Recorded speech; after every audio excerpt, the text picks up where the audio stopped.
Dear students, good morning to all of you. Hi, I am Rajiv Kumar. Once again, I am in front of you regarding to discuss the so important topic, heading of chapter name.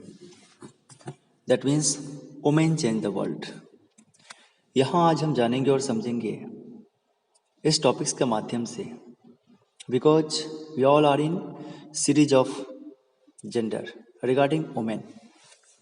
आज हम सभी gender के series में महिलाओं पे प्रकाश डाल रहे हैं. तो यहाँ हम यह जानने की कोशिश करेंगे किस तरीके से आज के परिदृश्य में वुमेन चेंज द वर्ल्ड, महिलाओं के द्वारा बदलती दुनिया. जैसे पहले उन्हें वैल्यू नहीं दिया जाता था, आज कैसे वो अपने आप को आज के समाज में, आज की सोच में, आज की अवधारणा में, इन सब चीज़ों में अपने आप को कैसे सूटेबल बैठा रही हैं. तो यहाँ पे वुमेन चेंज द वर्ल्ड मतलब महिलाओं ने बदलती दुनिया, जो आज विभिन्न प्रकार के सेक्टर में उनके कार्य, उनके योगदान, उनकी तुलना अविस्मरणीय है. यहाँ पे वुमेन चेंज द वर्ल्ड में in the previous chapter we saw how women's work in the home is not recognised as work. पिछले चैप्टर में मैंने पढ़ा किस तरीके से how women's work is the home, जो महिलाओं का काम घरों के अंदर होता है, नॉट रिकॉग्नाइज एज वर्क, उन्हें आकलन नहीं किया जाता है काम के रूप में. We also read how doing house hold work and taking care of family. हम ये भी पढ़ते हैं we also read how doing house hold, कैसे वो घर के काम को करती हैं, work and taking care of family members, और किस तरीके से अपने परिवार के सदस्यों की देखभाल करती हैं. Is a full time job and there are no specific hours at which it begins or ends. मतलब यहाँ कहना कि वह एक पूर्ण रूप से दैट मीन्स पूरे समय का काम होता है, और यहाँ पे there are no specific hours at which it begins or ends, जो घर के काम होते हैं वहाँ पे कोई विशेष समय इंडिकेशन नहीं होता है कि उनका काम कब शुरू हो रहा है और कब बंद हो रहा है. In this chapter we will look at work outside the home. इस पार्ट में हम यह भी जानेंगे we will look at work, उन कामों को देखेंगे आउटसाइड द होम जो घर से बाहर उनके द्वारा किए गए हैं. उसके साथ साथ and understand how some occupations are seen to be more suitable for men than for women.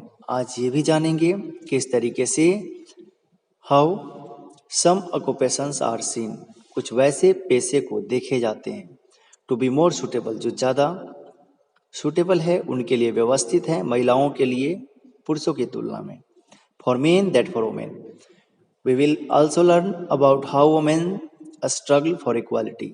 हम ये भी जानेंगे और पढ़ेंगे, सीखने की कोशिश करेंगे how women struggle for equality, किस प्रकार से सभी महिलाएं मिलके समानता के लिए उन्होंने संघर्ष किया. Getting an education was and still is one way in which new opportunities were created for women. Getting an education, शिक्षा को पाने के बाद, इसका मूल मकसद उद्देश्य था शिक्षित होने के बाद, मतलब शिक्षा को पाने के बाद, and still is one way, आज भी वे एक रास्ते हैं जो शिक्षा, in which new opportunities were created for women, जो एक नया मौका उत्पन्न करता है, प्रदान करता है महिलाओं के लिए.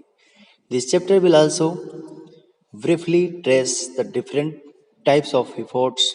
यह पाठ बिल्कुल विस्तृत रूप से यह भी इंडिकेशन करने की कोशिश करेगा of efforts by the women movement to challenge discriminations in more recent years. जैसे कि बिल्कुल डिस्क्राइब करेगा उनके द्वारा जो प्रयास किए गए women's movements to challenge discrimination, जो महिलाओं का प्रयास, उनका आंदोलन, टू चैलेंज डिस्क्रिमिनेशंस, भेदभाव को चुनौती प्रदान करता है. इन मोर रिसेंट ईयर्स, पिछले जस्ट हाल फिलहाल के बीते दिनों में। तो यहाँ पे मूलतः ये दुनिया एक ग्लोब का पिक्चर दिया गया है। दैट मीन्स ये दुनिया है तो किस प्रकार से ये एक वोमेन का पिक्चर है, किस तरीके महिलाएं इसको बदल रही है। तो यहाँ मोस्टली इसमें हम आगे ऐसे डिस्कस करेंगे और पढ़ेंगे कि कैसे उनका प्रयास विभिन्न स्तर पे, विभिन्न लेवल पे एक बहुत बड़ी उपलब्धि खड़ा करता है। और आज के टाइम में बीते कुछ हाल फिलहाल दिनों में पुरुषों के साथ कंधे से कंधा मिला के वे अपने काम को चुनौतीपूर्ण अंजाम दे रही हैं। तो इस तरीके से हम इस टॉपिक को एक्सप्लेन कर रहे हैं, वुमेन चेंज द वर्ल्ड। मतलब हमने समझा और जाना कि महिलाएं कैसे आज के परिवेश में दुनिया को बदलती जा रही है, अपने कार्य के द्वारा, अपने अचीवमेंट्स के द्वारा, अपने एफर्ट के द्वारा। कहने का मतलब जो प्रयास उनका जो है वो कैसे एक्सप्लेन कर रहा है, वो कैसे उन्हें आगे उनकी मंजिल को दर्शा रहा है, ये हमने जाना। Dear students, we will discuss in the coming next video regarding the next topic of this chapter, that means chapter 5 in civics, series of women, series of gender. For today, thank you. Bye bye. Have a nice day. Take care, all of you.